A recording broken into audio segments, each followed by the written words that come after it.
السلام علیکم ګرانو قدرمندو، زه مختار حسین خټک پروګرام هر کله راشه سره ستاسو په خدمت کې حاضر یم. وړاندې کوم د مینې او د خلوص نیکې پیرزینې هیله لرم چې روغ جوړ او خوشحاله به یې. قدرمندو، نن د دې پروګرام هر کله راشه لومړنۍ برخه ده. په دې برخه کې چې موږ کوم شخصیت رابللی دی، د دوی تعلق د ضلع پټاګرام هزارې ډویژن سره دی.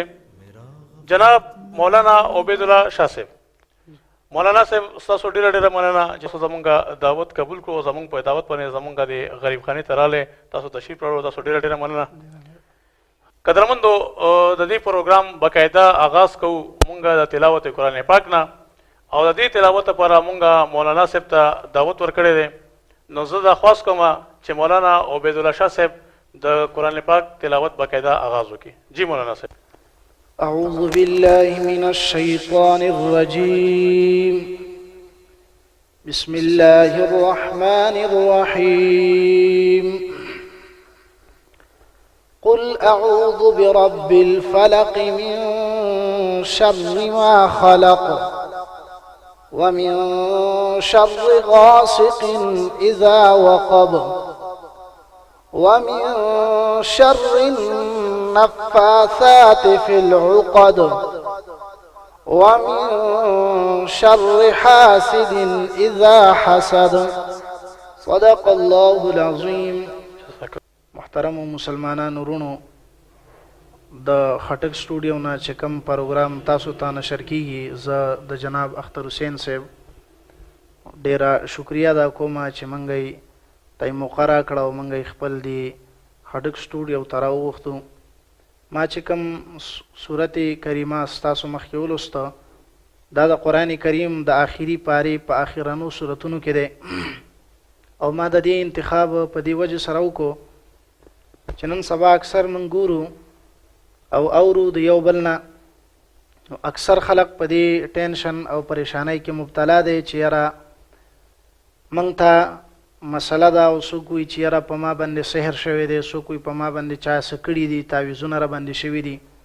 کله یو استاذ پسې منډه او کله بل پسې منډه، او څوک وایي زه تعویضونه درته ښیم، څوک وایي چې زه تعویض ځله وباسم، او چا وایي څوک تا من چا څه کړي دي. نو موږ د دې صورت انتخاب وکړو، او د دې د شان نزول په باره کې چې مفسرینو او علماو کم احادیث مبارکه د جناب رسول الله صلی الله علیه وسلم نقل کړي دي، تقریبا د هغې نه څه 15 روایتونه امام بخاري رحم الله خپل صحیح کې ذکر کړي دي چې په نبی صلی الله علیه وسلم باندې جادو شوی او د لبید بن عاصم یهودي یا د هغه لوڼو کړی، او د نبی علیه صلات وسلام ویښته مبارکې پیدا کړي او هغې له غوټې ورکړي وي، او بیا یې په منګزه کې ګومنځه کې پیلي، او هغه یې په بیر زروان کوی کې هغه لاندې ایښودي، او له پاسه یې پې تیږه اړولې وه، ګټه ایښودې وه. چونکې نبي علیه صلات وسلام ته کافي مشکلاتو او خو دینی کارونو کې په هغه باندې څه اثر نه و شوی، صرف دنیاوي کارونو کې. یاره ما ډوډۍ خوړلې ده، او حال دا چې نبي علیه صلات وسلام به ډوډۍ نه و خوړلې، بیبیانو خواته تللی م، او حال دا چې نه به وتلی، یا به تلی وي به نه یم تلی. نو دوه فرشتې راغلې، او هغې نبی علیه صلات وسلام ته یو خپو بل سر طرف ته ودرېده، او دې سړي ته څه شوي دي؟ وی دی ناجوړه دی، په ده باندې جادو کړی دی. چا کړی دی؟ لبید بن عاصم یا د هغه لوڼو کړی دی. وی چې په بیر زروان کې هغه ګومنځ او هغه ویښته چې کومې غوټې هغې دپاره ورکړې وي، هغه هلته کې پروت دی. رسول الله صلی الله علیه وسلم هغه صحابي ولیږه، او هغه لاړ، هغه ویښته او ګومنځ یې راوړل. او دا دو سورتونه د قرآن کریم چې دې ته معوذتین وي، قل اعوذ برب الفلق او قل اعوذ برب الناس، نازل شو. نبی صلی الله علیه وسلم با دا یو آیت کریمه وي، او یو غوټه وی پرانستل، او د هغه د بدن هغه جوړونه هغه کولاوېدل، او هغه تکلیف کمېده. نو زما د خبرې مطلب او خلاصه هم دا ده نچوړ چې مسلمانانو موږ سره د الله یو لوی کتاب شته دی، پای کې زموږ د هر قسمه مرض شفا شته. او که موږ په دې مسله کې پریشانه یو چې یاره په ما به یقیني څه شوي، او زموږ کور کې اختلافات دي، ورونه جګړې کوي، یا ښځه او خاوند په منځ کې اختلاف دی، یا د پلار زوی په منځ کې اختلاف دی، نو موږ له پکار دی چې موږ د نبي صلی الله علیه وسلم کومې طریقې موږ ته میلاو شوي دي، په هغې باندې عمل کوو. او د رسول الله صلی الله علیه وسلم طریقه مبارک هم دا وه چې ماسخوتن کې وده کېږي، بس دا درې سورتونه سوره اخلاص او دا سوره فلق او سوره ناس، یعنی قل هو الله احد، قل اعوذ برب الفلق او قل اعوذ برب الناس، درې سورتونه به وي په لاس کې به چوف کړل او دا لاسونه به ټول بدن مبارک باندې راخ کړل، بستر به مخبل شڼ ولا او صفا به کړه. او دا یو قسمه علاج وو.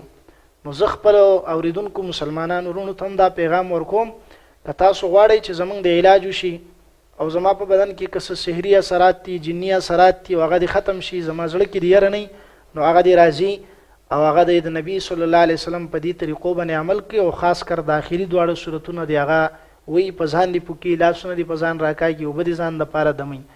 نو زه د خپل د درس د تلاوت خلاصه او نچوړ زما داو چې یاره دا پیغام ورکول غواړم په دې هټک سټوډیو ذریعه سره خپلو تمام مسلمانانو ورونو ته چې هغه په بار ملکونو کې دي یا پاکستان کې دي او هغه د دې ټینشن او دې پریشانۍ کې مبتلا دي چې یاره ما باندې سحري اثرات جني اثرات دي، نو هغه دې څه وکړي چې هغه دې خاص کر دا دواړه صورتونه هغه وایي او په ځان دې دمي، په ځان دې چوفکي، ځان ته دې اوبه دمي، خپل یو مریض دی هغه دې پې دمي، انشاءالله د دو شفا به په دې سره حاصلېږي او قرآن ټوله شفا ده. نو چې په موږ دې به تلک طرف ته توجه وکړو نو انشاءالله العزیز چې زموږ اکثر پریشانۍ هغه به ختم شي.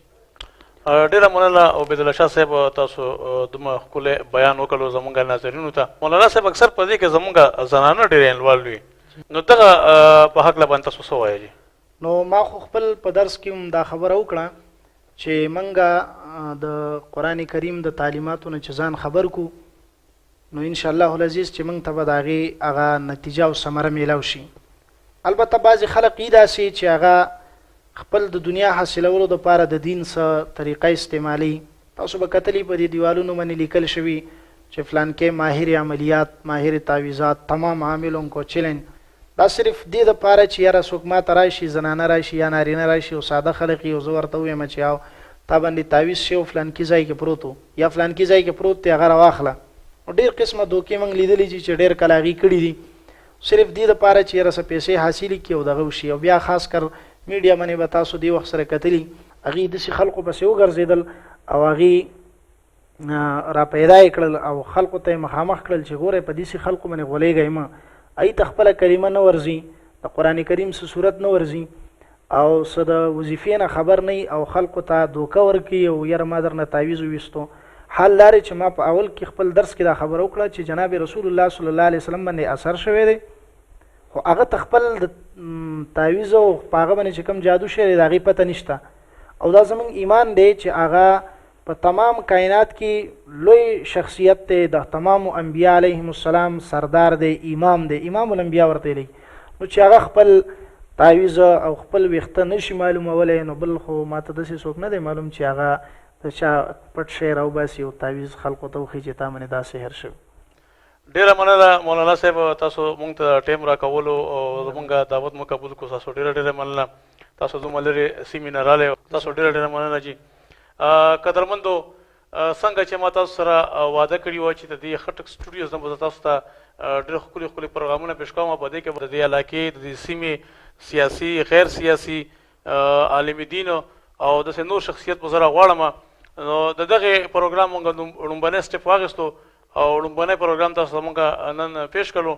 امید لرم چې تاسو به دغه پروګرام خوښ شوی. د نورو پروګرامونو لپاره خپل رای ضرور راولېږئ. باقي به اوس ما ته راکړئ اجازه، په لوی الله مسپارم. د الله په امان.